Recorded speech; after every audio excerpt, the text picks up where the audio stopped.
In any case, I would like to introduce the Dean of School of Engineering, Larry Larson, who will be chairing this session. Okay. Thank you very much. I'm Larry Larson, Dean of the School of Engineering, and I'm dating myself a little bit, but I'd like to start off by saying that I was very privileged to visit China actually in 1975.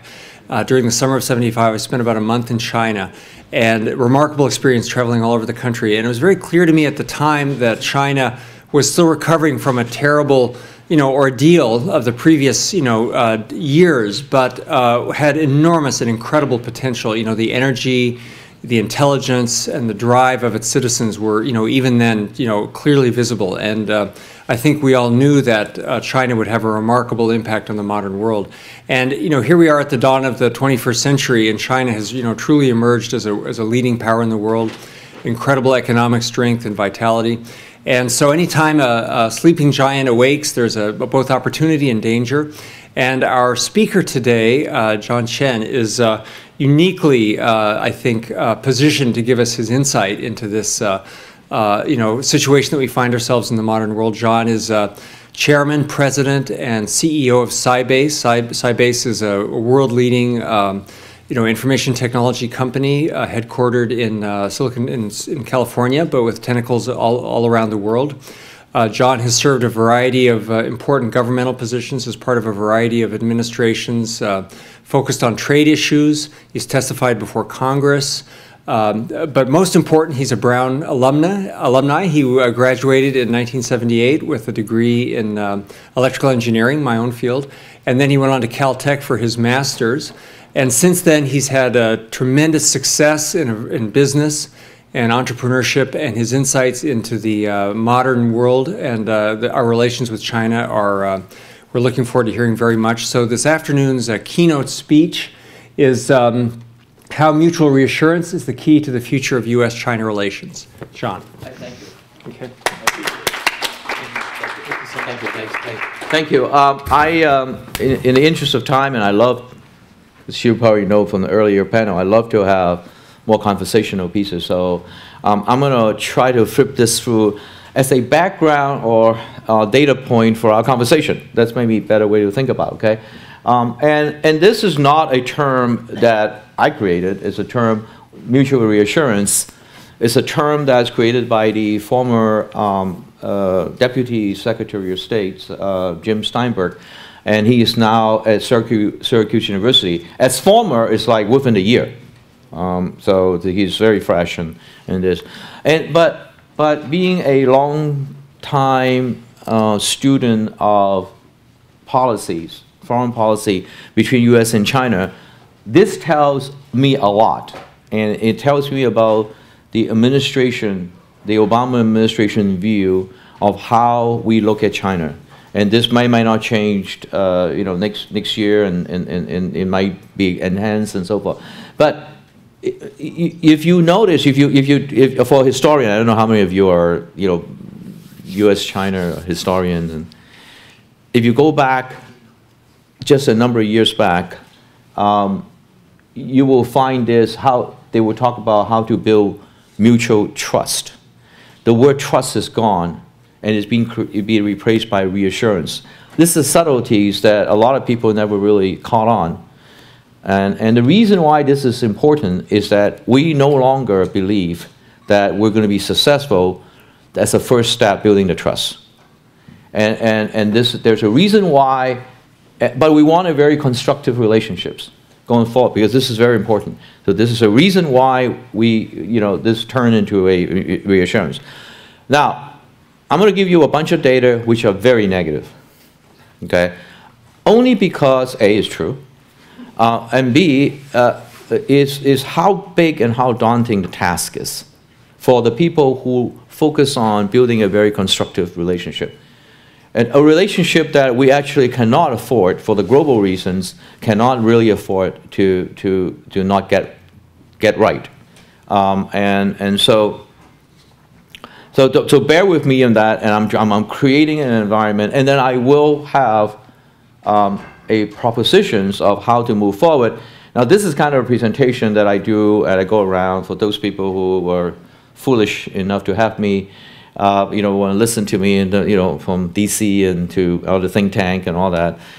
So it's not time tested. I did one the first time I did this not as coherent. I did the concept and I spoke at Columbia University. I try to go around and speak at different universities so that I could help influence the younger people. It's always better, I think, for the next generation. So I'm trying to raise their level of interest in this topic. This is a very important topic. Okay, so new data, done a Gallup poll, asked just general U.S. citizens all around. There's a lot of misconception. The number one misconception is a lot of people think that China is actually a bigger economy than the United States. For those of you who are here, you're not one of those that doesn't have a passport and never travel, further than Mississippi, and so, or you only want to listen to Lou Dobbs on CNN. By the way, he's for those of you, anyway, it doesn't matter. He's one of those people that even Washington cringes when you mention Rudolph. So a lot of people erroneously feel that China is the biggest economy, and 32% think the United States is. And the truth of the matter is we have an economy that is 3 times bigger than China today. And China is a little bit bigger than Japan. But like I chatted earlier with some of the students, I wouldn't be too overwhelmingly concerned about this because economy is not measured by just percentage, it's about efficiency of the economy. And so this is a bigger topic. I'm not going to go into that, but maybe next time you guys invited me back, I'll talk about efficiency of the economy. But just take the purchasing power concern is the wealth. You think how the wealth is distributed around the world and how you trade. 23% of the United States, 9%. United States had lost. We went from probably 27, 28% in about a decade ago or 2 decades ago to 23%. The question is, will it continue to deteriorate? Don't know that. Nobody wants it to happen, and we are obviously working hard at trying not to make that happen. Okay, and then there's also very different perceptions. This is obviously polling done. Who is the U.S. greatest enemy? And it was surprising that a lot of Americans think China is a great enemy of ours, at least tied to North Korea. That actually surprised me. But some of the attitudes of the lawmakers that I have the privilege of meeting seems to confirm that point. They're very guarded against China. For those of you, in Washington, there's also a group of people that usually tied to military and Pentagon that are, people call them the blue team or whatever. They are very negative on the China relations. They think China is building a military. They think China is trying to get, to conquer at least the Southeast Asia areas and so forth. I don't know whether it is or not. I'm not a Chinese government spokesperson, but I know the couple of facts you need to know. Obviously, China has very, very backwards military in terms, especially in Navy. Yes, it's true. They either launched or about to launch the first aircraft carrier. But for those of you who study it further, you'll find out that that aircraft carrier is a converted old Russian carrier. It's not like a brand new thing. And in fact, I was told, and I don't know that's true, that had the Russian not sell it to the Chinese to land planes, they would have turned that into a floating casino, resort area. I was told, and by think tank, so I'm assuming there's reasonable truth to that. But in China, despite all the things you hear, and the Chinese people are actually quite favorable, have a very favorable view of Americans, and so much so. And I was with a group of senatorial people yesterday, senators yesterday. I ended the conversation. We were talking about immigration and green cards and working visa and all that. I ended the conversation by saying that this is still the best country that people want to come. and want to live here. And if you don't believe that, you ask the vice president's daughters, who's now attending Harvard. And when she graduates, she might or might not want to stay in the United States. So, but I think if her dad has become the president of China, it might be really difficult for her to get the green card and stay here, but, or at least to the Chinese. But point is, it's very different perceptions. We seem to feel that they're more threatening than they feel about us, obviously. I'm going to show you some commercials that kind of. Thank you, Michigan Senator Debbie Spend It Now. Debbie spends so much American money. You borrow more and more from us. Your economy gets very weak. Ours get very good. We take your jobs. Thank you, Debbie Spend It Now. I think this race for U.S. Senate is between Debbie Spend It Now and Pete Spend It Now. I'm Pete Spend It Now Extra, and I approve this message. Some of you might have seen the next one. 为什么强大的国家都会走向灭亡呢？古希腊、罗马、瑞典帝国、美国，因为他们都犯同样错误，与原来使他们成功的原则背道而驰。美国政府企图以庞大的开支和税收来摆脱严重的经济衰退，巨额的所谓刺激开支、庞大的医疗改革、政府接管私有企业、债务累累。当然，我们是他们的大债主，现在他们都得给我们干。You can change the future. You have to. Join citizens against government waste to stop the spending that is bankrupting America. Of course, this kind of ad doesn't help the relationship. I have shown this to the congressional incoming staff, and just want to paint a picture. They need to understand that while they're going through the political seasons, that last second one was done 2 years ago on the midterm election. This last one was done just this election. 29 candidates, of which 18 of them got elected, uses the China as the negative weapon against their opponent. And you could see that there's a lot of misunderstanding inside our congressional houses, House or Senates today. And our job is to make sure that we lay it out logically, pragmatically, and constructively. And no, China haven't done everything correctly. But it's not as it's painted as a villain of some sorts. So anyhow, so those are the background that you know why I earlier in the panel I said we really need to get involved. You need to be part of this movement and help shape the relationship to a much better place. Otherwise, these things could continue. And the reason why that's important is you look at our history. Our two histories, is that we always respond to having a strong enemy. That's our culture. It's almost like a football game. It has to have the other side. That's number one. And it can't, that's number one problem. The second one is because we're the established leader, we always are concerned that there is a challenger. And in the past, you have the Cold War between us and Soviet Union. You could say that's right, it's not right. I don't know that. I'm not a historian, I'm not an economist, I'm not a politician. I have no idea. Okay, but I do know that if we make this relationship between U.S. and China rest on a more confrontational point of view, okay, it will hurt both of us, and it will consequently hurt the world. So we talk about USSR. I heard from time to time from Washington that this is like a Cold War. It was the Soviet Union and it's now China. So I put this slide together to show them that let's look at the differences, and we shouldn't think the same way between the two. First of all, I talk about trade, immigration, and people.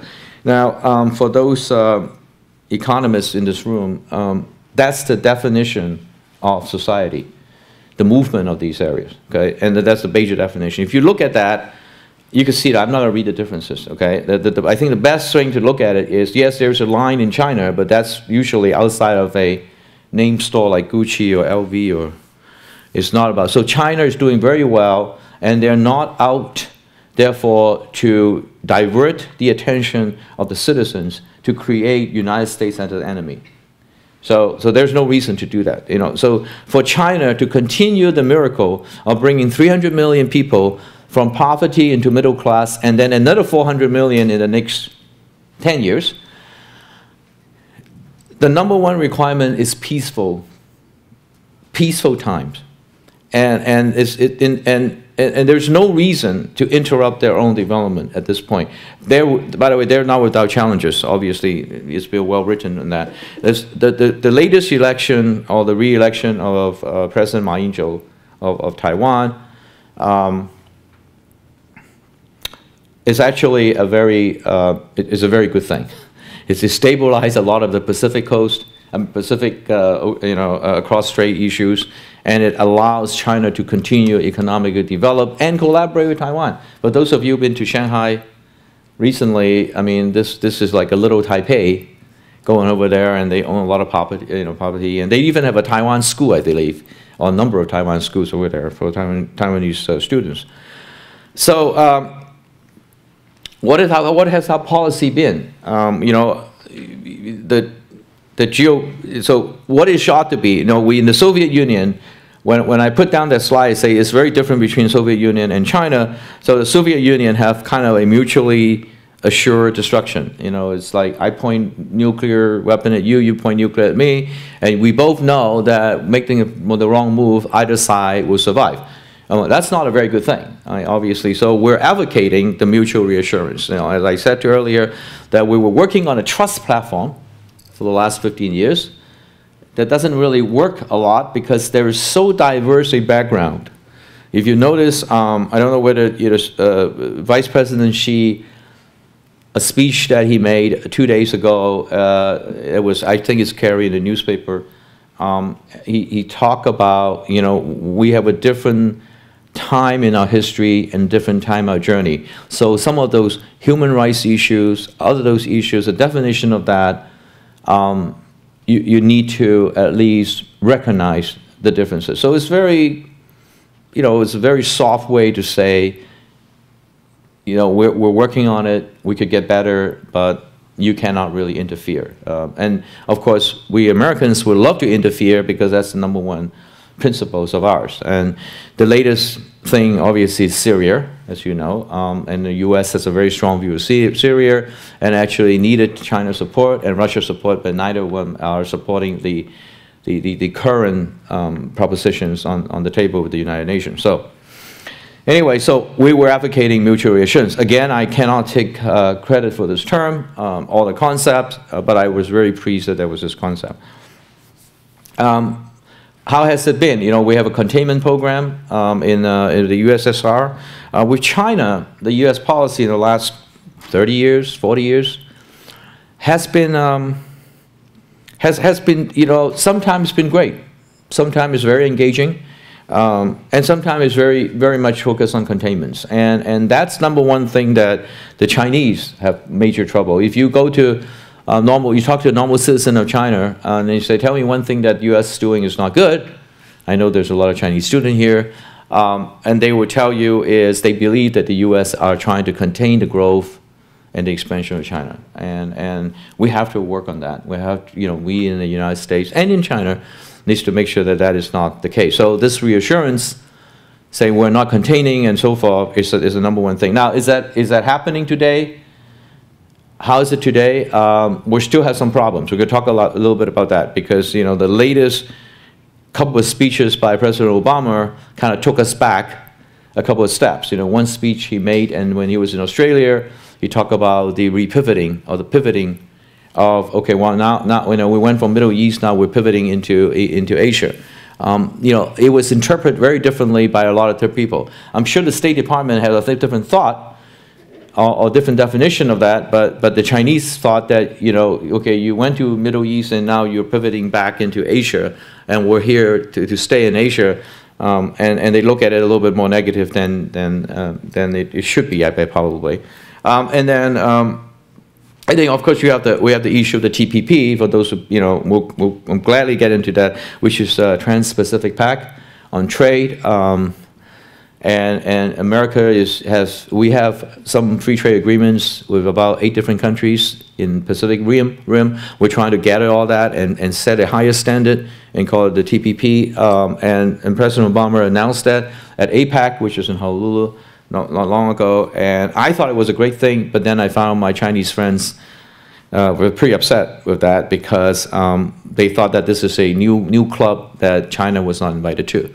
And so, again, these kind of misunderstanding at times, or not, or intentional, as I said, I don't know what is intentional or not. What I could help do, or what we could help do, is to see whether we could bridge the differences and get it more compromised, and things doesn't get out of control.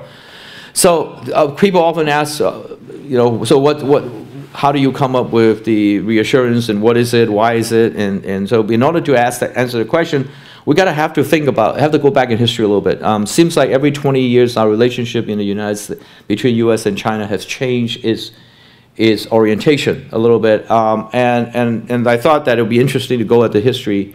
Obviously, after World War II, and the communist rise and the national KMT moved to Taiwan, migrate to Taiwan, and so forth. It was the so-called bamboo curtain, and actually those are the days when I grew up in Hong Kong. There was no way that you could get into China. We could get into China, you may not get out. And I still remember the first time I visited my grandmother in Shanghai. At the hotel, when you check in, you have to give them your passport. I don't know how many people know what I'm talking about, and it's so scary because they said it will come back to you 5 p.m. the day before your departure, your scheduled departure. It was the scariest thing that ever happened because you don't know whether they will. So what happens if they don't? Then you're dealing with the police, and you don't know who the police are. You cannot, you can't argue. Those days there's no forms of complaints or any sort. Strangely enough, I went there a number of times through that process, and I got my passport back every time. So that's one reason why I'm still here, I guess. And then, but in the 69, 70 time frame, U.S. are in deep Cold War with Russia, and Russia is also into border dispute and an issue with China. So now it's really the enemies, I guess what's the word for saying the enemies of the enemies of your friend. So now it really you have common enemies, so therefore you could align your things. So that was really the beginning of the Secretary Kissinger had the secret mission, went over there, and and the whole I guess ping pong diplomacy and all that happened. No pun intended. So that was a good stage where we are having a similar security concern and working together on that. And then of course Deng Xiaoping's famous, making money is a good thing speech. And before that, I don't know how many you remember. Everybody is in the same Mao suit. You have a choice of color, I think brown or blue. But that was it. And then things start completely opening up. And then they have the special economic zone, like Shenzhen and the western part of China. And the rest you guys know. And that took that started the trade. Now, at the time, obviously, after the Vietnam War, U.S. are also looking for big trading partners. Transportation was a lot more enhanced. We got all these empty airplane that came through Hong Kong or whatever, and they got loaded up with cargoes and come back to the United States. And then the other way, we're going to send over tanks and Humvee or the equivalent of Humvee at the time. But anyhow, but today, last year, the trade reached $500 billion. This is really, really big. I mean, $500 billion is a tremendous number. So obviously, our number one concern is that drove the issue of Is the currency right? Because we have a lot of trade deficits. That's a different set of issue that we need to talk about. So the question is, okay, now 20 years from now, from then, now in 2010, what does the next 20 years look like? And that's why we say we have to work on mutual reassurance. The question then is how? Again, I wanted to recognize Jim Steinberg's a good guy, and he really are very credible in how he thinks through this. Obviously, former U.S. Deputy Secretary of State. It's a pragmatic way in which the U.S. is respectful and supportive of China's growing role in the world, while China takes its place in the national order in a way that does not threaten others. Now, actually, embedded in these words, lots of actions that is required. One could argue that today China has not, well, number one, is not as the number one of the top player in the world in terms of policy. Is the one of the top player in economics, and has not really taken its place in the national order in a way that does not threaten others. And the reason is it's the fight for resources. Obviously, energy source is a number one issue for all our countries, and so this is something that the State Department and the U.S. And the China counterpart needs to really pay attention and work on. But this is going to be our cornerstone of how we shape the policy of U.S. China from a U.S. side at least going forward 20 years. So I'm going to wrap this up very quickly. Why is the relationship important? So people always talk about U.S. China. I think that's very, very narrow. This is really about global. This is not about U.S. China. So I'm going to take from a point of view of economics. It's been proven that every 1% GDP growth of China translate to about 290 billion of new world wealth being generated in the world globally, because everybody benefited. Everything today is about global supply chain. Like we have a issue with earthquake or tsunami in Thailand, it almost killed our computer hard drive industry because they do most of all the heads. Yes, we may have bought the hard drive in China or from China, but they supply the disk head to China. So this is a global economy. It's a well-connected economy. So this is not about U.S. China. A lot of time we talk about U.S. China, it's not only narrow, it's pretty self-centered. That's why a lot of time people said to me once in the past, G2, what do you think about G2? I think it's most ridiculous and absolutely missing the point. I also, by the way, have a problem with the fact that APEC has not invited India to join. India is 1 billion people. It's a huge economy. It's growing. It's part of the BRICS. But for some reason, politically, this, that, and the other, that they didn't want to. Actually, I know why, but I didn't want to talk about that. There is a reason why. But anyway, so this is more of a global issue, and for us who said we're going to support U.S. China because I'm a business person, and not. It's really supporting the world. So where are the areas? What are we going to do? Now, I personally am pushing something called the Bilateral Investment Treaty. Now, Drew talked about it a little bit earlier. China, number one, China has trillions of dollars in reserve. So if you're running a business, you'll figure out that if you're sitting on $1 trillion and you're not using it, it's actually not worth $1 trillion because it's just sitting there. So you have the economy or economics or value is being generated when you move those monies around and you actually use and deploy it, you make more money, you come back, and that's how you generate it. So the question is, what is China going to do? China only has one policy. I mean, right now with this, they are wanting to spend the money. CIC, China Investment Corporation, is built for that reason. They want to buy assets before their money got devalued. When we devalue dollars, every time we devalue dollars, Chinese go crazy, obviously, because they hold about 1.2 trillion of debt. Okay, we said that 1.2 trillion is now 20% less in value. So all of a sudden, they have less than 1 billion of value. Okay, 1 trillion of value. So the point though is, but because of all the policy differences, we have a very government process called the CFIUS process, which we examine all foreign deals, acquisitions of any United States company or assets. for national security reasons. So yes, you cannot, obviously you cannot buy Lockheed Martin, for example. I mean, we would not allow that. We wouldn't allow anybody, we don't care what country, we probably won't allow anybody who invests in AT&T, and so forth and so forth, other than United States company, of course. So there was a very big, famous case that is an oil company case, C-Note, and tried to buy Union 76. And then our government obviously didn't go through a service filing, it blocks it, and then they went away. After that, there are actually 2 or 3 different smaller cases, one in technology markets and so forth. And the other one is in white goods, and I think it's Whirlpool or so forth. So those are happened, and we said, well, no, you can't buy it. Now, it's hard for me to believe why Chinese buying washer and dryer company it's a threat to the national security. I'm not going to, I have no idea why, so I'm going to skip that.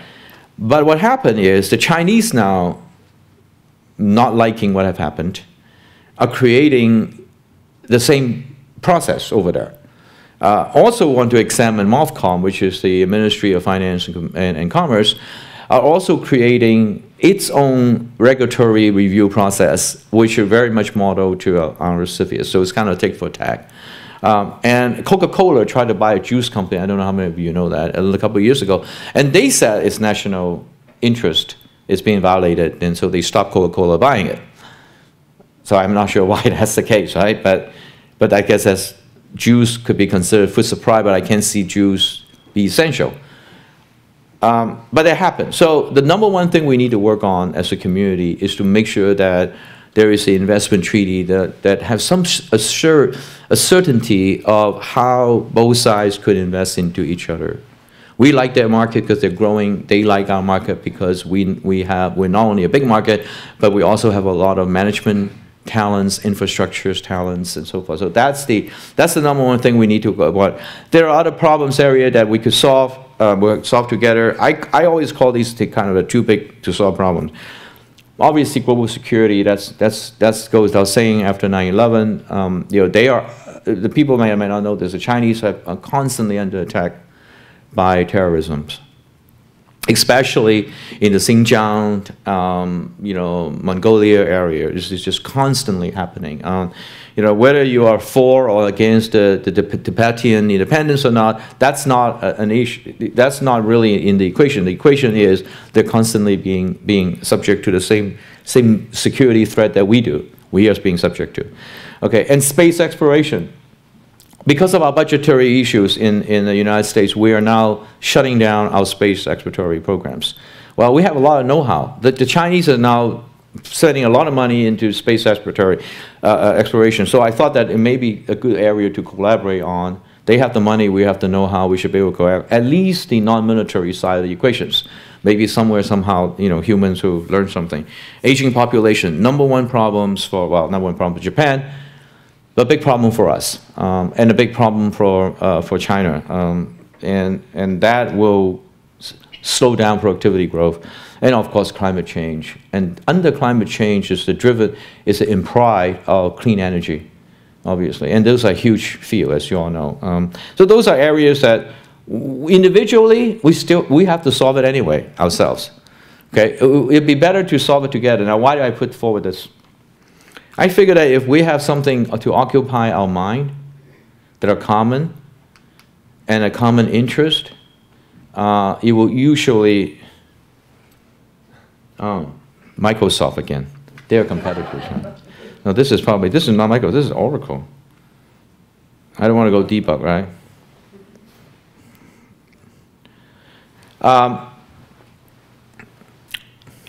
Okay.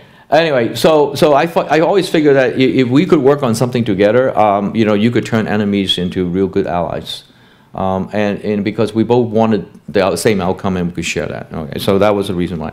So what's the biggest threat to the relationship? Well, this is something that we fight every day, which is protectionism. Make no mistake, we're going to protectionism right now. U.S. are very pretty much at the fringe of that, and a lot of the trade policy or their lack of that we're discussing, a lot of the relationship we try to build around China and trade, it's about protectionism. We're also trying to protect our own jobs. And I am a free traders, or advocator of free traders, and I don't really believe that we should grab all the manufacturing job back to the United States. I think we should educate our people better and to move up the food chain to go more innovative. And that's what I believe, okay? Because we're at the point of our society that manufacturing job is not going to be able to sustain and improve our standard of living in this country. This is my belief, okay? I think all the stuff needs to be focused on teaching math, science, improving that level of education in the United States, encouraging more people into innovations. Innovation doesn't have to be engineering, by the way. Innovation could be process innovation, could be, you know, arts innovation, could be a lot of innovations.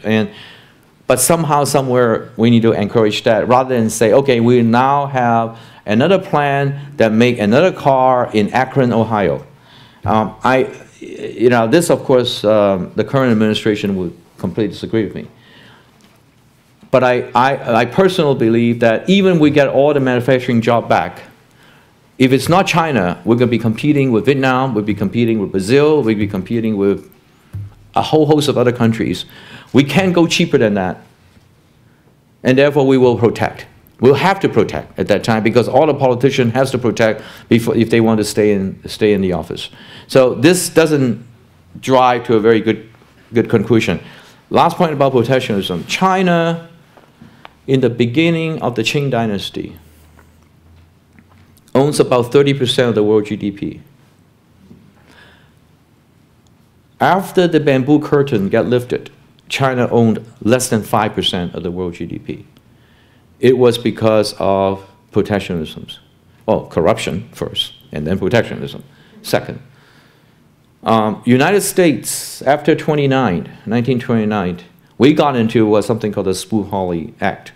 We also protect, and saw our GDP snap by half. So, you know, I think both countries had learned from history why this thing doesn't work.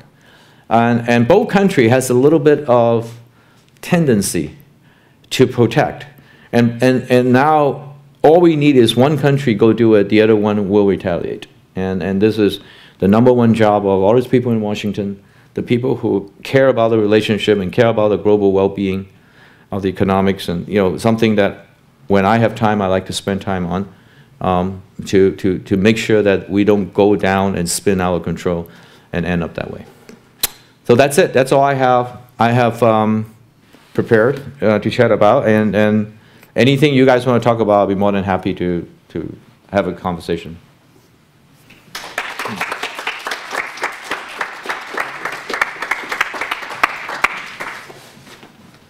Do you have time for some questions from the audience? Yes. I'd like to moderate. Are there any questions from the audience? But the reality of the politics that no matter which party you are, when it talks about bringing jobs back to this country. So you have to accept part of that. So is there some kind of dual track approach to allow some of the... Right. My view, we need to create more jobs. No question. Then the question is, what kind of jobs? Okay, well, then I said, I like to get high value add, therefore high paying jobs. No questions. Then the next question is, how? What do we need to do that? Well, let me give you a few things. Today, in the technology world, overall, statistics have shown we'll need about another, in the United States, another couple hundred of thousands of engineers. You got Intel hiring, IBM hiring, we're hiring, everybody's hiring. Google hiring, Facebook's building campuses before they hire the people. Okay, well, there's one problem. We don't have enough engineers being trained in this country. Then we always said, okay, then we're going to attract the people who have student visas. Well, that's another problem because post 9/11, and this is why I got involved with the secure border issues, post 9/11, there's an anti-immigrant view. We don't want anybody here. Okay, well, if you go back in history, about a quarter of all the companies that you know, including Intel, by the way, and Yahoo, and Google, if you eliminate those founders because they're foreigners, it will not be in this country. Do you know how much money we actually generated, wealth we generated from Yahoo and Google, Fairchild, Intel? I mean, this list just keep going. So we're hurting ourselves with immigration policy with a different priority. So creating jobs, yes. Okay, then I'm from a tech world. Okay, the senators might say, well, you're biased. Okay, I'll put that aside. Today, with our aging population, the Labor Department have published statistics that we need about 300,000 more nurses in the next 10 years. We are not training any nurses. Name me the nursing school. What are we doing? We're trying to get work visa for the nurses that are being trained from Philippines. As a country. So, I mean, you look at these things, it just blows your mind at times. Okay, well, then what jobs do we want? We want jobs that attach to a vote. We don't want to spend the money to wait 4 years so that I could have a nurse trained. In the meantime, by the way, I don't know how many of you have friends who are physicians. The physicians are not making money in this country. They spend zillions of hours and studying and interning and accumulating knowledge, and with an aging population, you would have thought that they would do well. I got physician doesn't want to be a physician in this country. Want to go somewhere else. Insurance and you know, the liability insurance, the lawsuit, all that stuff. They're just kind of, and then we're obviously going to cut Medicare because that's what we're talking about. We're going to force the drug industry to go down in what they could charge. What is that incentive? Not merit-based. The country needs to rebalance and looking at the big picture. It's the Labor Department. Our own Labor Department is not like somebody else's Labor Department. It said that we needed 300,000 nurses in the next 10 years. Well publicized. We just don't have them. And every one of us is getting older and aging. And this baby boomer, we're at the last cycle of the baby boomer. So you're a businessman, you sit there and you say, oh, okay, well, I could see that. There's that needs. We could do that, and then everybody will come to us. We're not doing that equation. We're just going to try to manufacture more cars and putting engines together and so forth. That's a very short term, So anyway, now that's my view. Of course, I mean, I'm sure other people have other views, and currently, my president doesn't feel the same way. So. That was first discouraged by the remark. You wanted me to vote Republican. I'm not going to do that. No. It's not voting Republican. I actually don't care which side. I do care one thing. The care is, I'll talk to you on the side. I do care about one thing. I think the agenda of making the United States more competitive is somehow off the list. And we're not, look at Brown. We have a lot of foreign students here.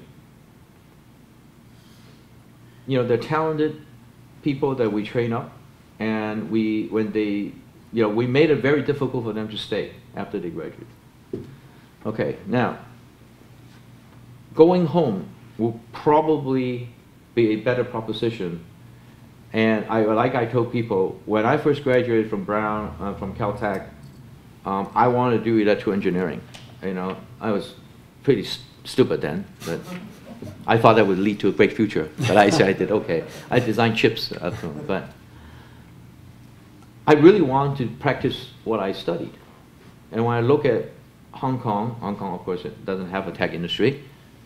China is not opened, and the only place I could remotely find anything is in Taiwan. They're more interested at the time building PC circuit board. I was studying how to design VLSI, digital logic. I don't want to build PC boards. I mean, I don't understand that, right? I mean, I don't know why. Anyway, so I chose to stay in the United States. And those days, the environments are very good. There are more companies that build in Silicon Valley. There are R&D tax credit and all that. Everybody's very vibrant, and the new market grew. And so, but today is very different. Today, graduates of engineering or any other field, there is a calling from all over the world, especially China and India. Both China and India are very invested in their country in terms of moving to the next level, next generation. With what? With whom? This is how the ironic thing is. I told some of the senators yesterday. With our money. Why is that? Because as American business who go global, I have one. I have no choice. I have to hire talent. So when 10 years ago, I created a new talent pool, a development center in Singapore to attract the Singaporean talents and Malaysians, because we work with the government to make sure they have work visa. So they go there actually Monday to Friday, and they go home Friday night. I don't know whether how people know that. At those days, not today, of course. But. And then we go to China and all that. We do have issues in intellectual property at the time, but we figure a way around it. Because we couldn't find enough engineers here, and they're expensive, both reasons. And then gradually we opened a development center in India. So it's our money that helped attract the people we train back. And venture capitalists, you could go down Sand Hill Road that I know of. Every one of them are invested in company and entrepreneur in China. Every one of them, through one form or another, their own direct shop, through IDG, or anybody. Okay, so we're moving money over there to attract the students that we train from here, go over there, create company to compete with us. Now, how does that make sense? Now, Republican or otherwise, how does that make sense? Nothing makes sense. To make it worse, the government wants to tax us highly of the money that we kept overseas. It doesn't, if we want to bring it back to the United States. So even if I want to take my profit back to the United States and invest in the United States, I'm going to lose 35 cents on the dollar. So therefore, it'd be better off for me and for my shareholder to spend that $1 overseas and hire the people over there, or to buy a company over there and to hire, to provide employment over there. There are a lot of things that individual thing you could argue, holistically nobody's looking at. And that's something that I'm hoping that the government get around working that one of these days. Don't hold your breath though. So you had mentioned the issue of intellectual property, and it seems that one of the big fears that American companies have is that China does not respect intellectual property. So one issue seems to be intellectual property, another one seems to be an undervalued yuan. What else do you think that if you're going to build trust on both sides, China needs to do to reassure the US and Europe, the rest of the world? So now, again, this is a personal view. Okay, it's important to you know that, because it's not shared by all the people in my industry. It's my personal view. So I grew up in Hong Kong. I'll give you an example. And I remember, I don't know how many people, does people still study algorithms by Knuth? Knuth. Yeah. People still study that? Okay. I think so, yeah. I have a reason. We're dating ourselves. Yeah, we're dating ourselves a lot of time. There are 3 books, a 3 volume on algorithms. Only crazy people read those stuff, but I have to read it because all my other fellow students studying, and $75 US per book. Now, in 1970s, $75 US is a lot of money. Especially a lot of money in Hong Kong. So some entrepreneur figure out how to copy it and they wanted $7. I'm making that up. Okay. And you could buy it in Taiwan, and you could just go over there and buy it and come back. You remember that? I didn't want. By the way, the paper are the thinnest possible. In fact, if you read it under the light, you open one page up. If you just open the page up, you can see which side the words are printed on. That's how thin it is. Anyway, we're all dating ourselves, but I did. I bought it. There's no way. So. But today, after the standard of living have moved up, in the Four Little Dragon, Singapore, Korea, South Korea, Taiwan, and Hong Kong, you cannot find those things. People are buying genuine, they're paying the full price or this kind of price on it, but they're buying genuine product. Now, does that mean that buying those books then are justified? No, not on a legal basis. No. So I always advocate, you know what we need to do? We need to really help China to not only educate them that this is the wrong thing to do, but more importantly, we have to price the product correctly so that the people could afford it, that they afford it. And also, we need to improve their standard of living and help them build a bigger middle class.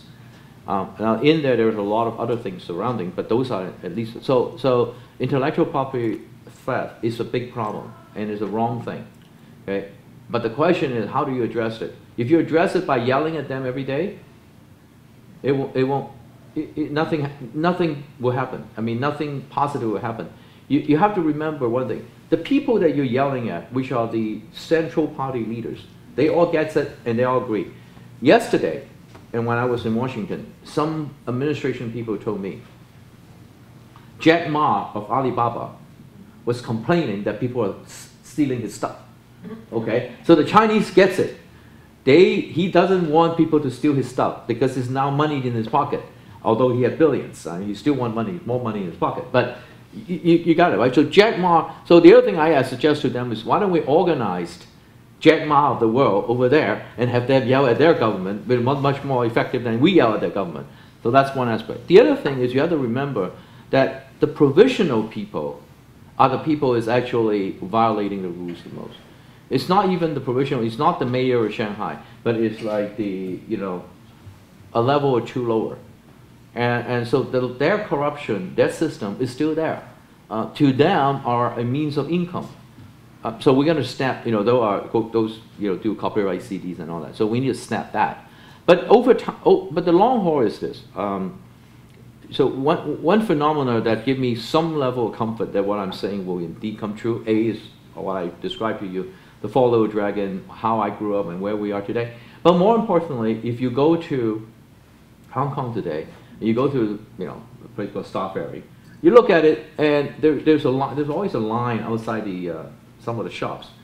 And I looked at a line outside the shops, all from China, and they're lining up to go into the LV store, not to pay for things, just to get in, because the shop's not big enough to have all the people going inside. So they stop and let people shop, they come out, take turns to get into shop.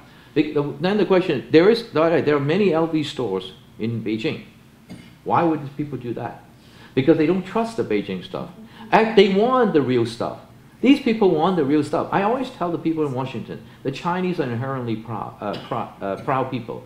They want the real stuff. Some of them even won't take the tag off, but they want the real stuff. Some of you know it's true. I mean, as much as it's funny, but it's true because they feel more proud about themselves, just like we do.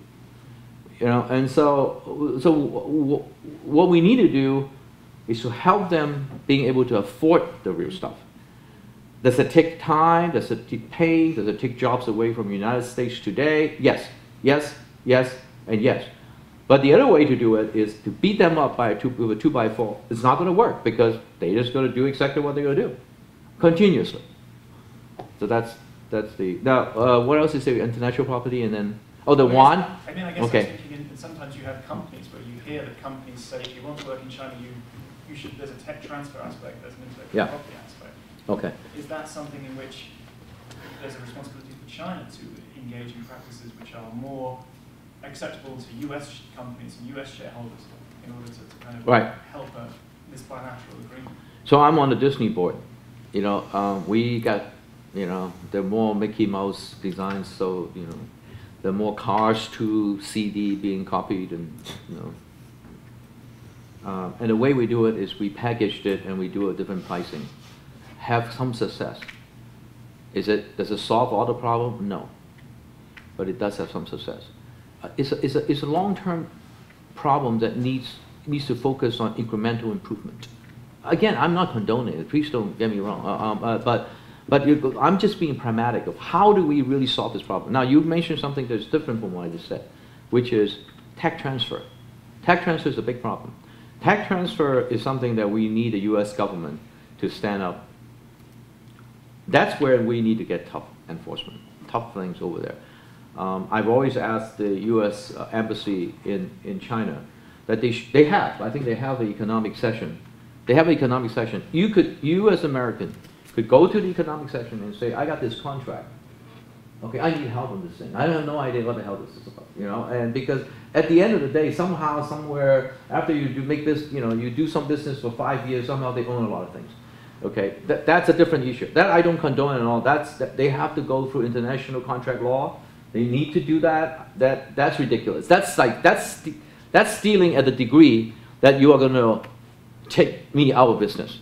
Okay, that's a different issue. So that's now the yuan. Let me make one comment on yuan. Again, this is how policy at work. Let me suggest you something. Tomorrow we turn on the TV, and the French President Sarkozy said, you know, United States is ridiculous, okay? They're spending more than they make. The debts are going up every day. You know what they ought to do? They ought to give this away. They ought to, you know, shut down Maine and then, you know, make California new countries and sell the French, I don't know, something equivalent to Quebec. Let's say he said that. Or even say you need to have a QE3. Let's just start with that, okay? We won't do it. Even if it's the right thing for us to do. Our central bank won't do it. Bernanke won't do it. Obama won't do it. Tim Geithner won't do it. The senators won't do it. And they will again reintroduce a bill and turn French fry into freedom fries. I'm serious. See, this is the thing. No, okay, so when I ask them administration people, so if we won't do it, and they say, yeah, you're right. You won't do it, right? I said, won't do it. Okay. Then why do you think that we yell at Chinese publicly will make them or change the valuation of dollars immediately? No, so let's just do it. Let's do it when you guys have private meetings. The other thing is, in the last 3 years, or 4 years, I think, the valuation have moved 20%. So you know that they're gradually doing it. The Chinese actually, because there are 300 million people have, and 1 billion people have not, cannot economically move the dollars or RMB very quickly, because it would create massive unrest. You realize there are people that actually can't buy food with what they make, unless the income goes up on the same night. Or the pricing, or consumer pricing comes down. How do you manage a country like that? I mean, I got it. I mean, I understand all the implication of the labor union and the jobs and stuff. And I'm not saying they're wrong. But the question is the solution you advise them or demand of, is it practical? How in the world is it practical? You know, let's say you and I both make $1,000 a day, right? And then I could buy food, pay rents, and all that. Let's just say that. Tomorrow, the milk is $1,000. I can't. And so, now, it needs to be gradual. China also knows that a stronger yuan is actually benefit to them over long haul, especially when their aspiration is to own assets overseas. So it's not a zero-sum game, but it needs to be at a pace that the society could peacefully absorb. And that's so our RMB is not an issue that I argue whether it's low or high. Is that monetary process policy needs to go along with the country situation and the economic times. So, you mentioned that transparency would be a big part in establishing mutual reassurance. Just, well, for instance, you can sort of see, when you talk about people yelling at China to implement certain policies, like for a large part, everybody knows who's doing that yelling within different factions of the U.S. government and society, whereas if you reverse that, the U.S. as people, and in some cases, I don't know personally, but perhaps the government itself doesn't know which factors within the Chinese government and society are pushing back or moving slowly, moving faster on certain policies. So what, in your view, would say transparency insofar as like this is who's saying this, like this is like Lou Dodge's like Chinese equivalent when it comes to certain policies that they are hardly for. Right. So there are two answers to two data points. It doesn't answer your question, but the first data point is there's not one fraction that's yelling at one specific fraction. It's not a Democrat or Republican and all that. Okay, it's the people who won votes. They could be Democrats, they could be Republicans, they could be, whatever. Right? They want to raise money. They want to. I mean, our political systems just. The good thing about it, by the way, we shouldn't just change our political system because it does have a great check and balance, and it does talk about the important things.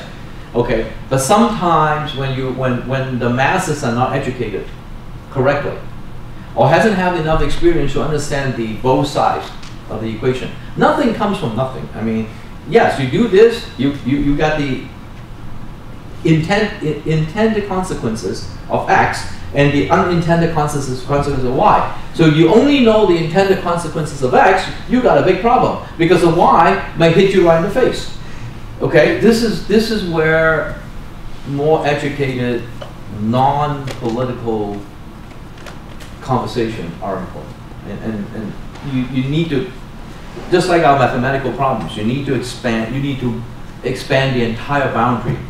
I spoke to the senatorial people. They're not wrong. I mean, some of the stuff they're saying is just not wrong. But what they are saying doesn't take effect on what happened in the backslash down 3 years down the road, 5 years down the road.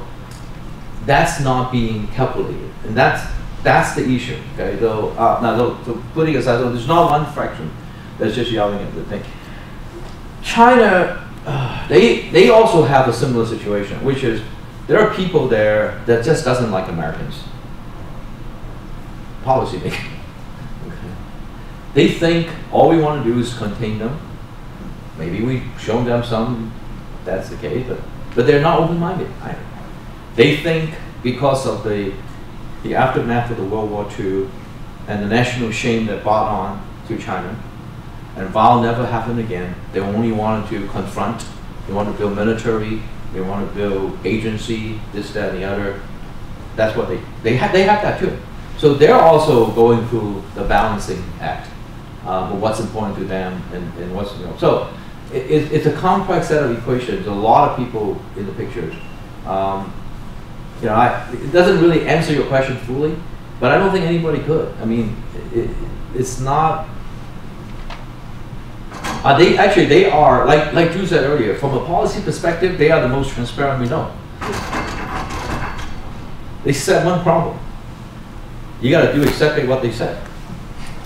That's the problem we have trouble with. If you talk about rule-based, they're the most rule-based, but the problem is their rules. It's based on their rules. Then the corruption part comes in, where depending on who interprets the rules, it has a different interpretations. So there's why we have some problem with consistency of the execution of the rules. Maybe that's the way to say it. And by the way, drive a citizen crazy too. It's not. This is not a only Americans doesn't like it or Western people don't like it. The Chinese people doesn't like it either. And but anyway, that's a different issue. Okay, one last one. Yeah. So this is Mr. Chen, you just talked about the area of collaboration and you recommend bilateral investment treaties. And from my research experience, I realized that, especially in tech transfer part, there's a lot of industries in China that the government or the institutions just want to protect like 100%. Yeah. And so, what kind of industries or areas would you expect those kind of treaties will cover? Oh, the number one industry that will benefit will be financial industry. Okay. Well, I don't understand why we couldn't be a part owner of ICBC, you know, Industrial Commerce Bank of China. ICBC is probably the largest bank in the world, probably. Goma already, like I know a lot of financial company already owns part of like, say, 中国工商银行. Yeah. I know, but the thing, you know, you cannot own telecom. I understand why you cannot own oil company, but there are a lot of things. Okay, insurance company, Ping An Insurance. Okay, railroad. How about the transportation company? The you know, I forgot what the Captain Wei company. You know, the shipping company. You know, there are a lot of industry, or the food company. There are a lot of industry outside, or retail, for that matter, right? But as state-owned enterprise has a lot of companies or component companies that you should be allowed people to invest in. Then you said, yeah, but some of them are being invested in, but there's no treaty, meaning that it's up to some kind of interpretation. Really. So, for example, I told you that Coca-Cola, I mentioned earlier, Coca-Cola couldn't buy a juice company. Now then, you tell me why they can't buy a juice company. I think it made the deal eventually. They make They make what? I think they made the deal eventually later. Is it No, I don't think. Yeah, I don't think it happened. Yeah, I didn't follow it all the way, but I know that was a big deal in Washington. So my thing is, so I'm glad you mentioned it. So why is this important? Like so okay, important is on two aspects of it. You know, as a business person, I want to invest in China. Let's say I find a good opportunity, but if there is no legal protection that I will be able to have some level of certainty that I will be able to buy that company or invest in part of that, okay, then I'd rather take my money somewhere else. The Chinese think the same way about us. You know, they don't want a public embarrassment that I want to buy that company and then I don't know what rule there are. There's no protection, legal protection, and somebody in you know, one of the senators didn't like it. The deals got axed, and then publicly, you know, I look like fool. And that level of uncertainty, this bilateral investment treaty will eliminate. Okay. Thank you very much, everybody. I appreciate it. Thanks. I hope to see you in Beijing. I do too. What's your next trip? March. March, I'll be there.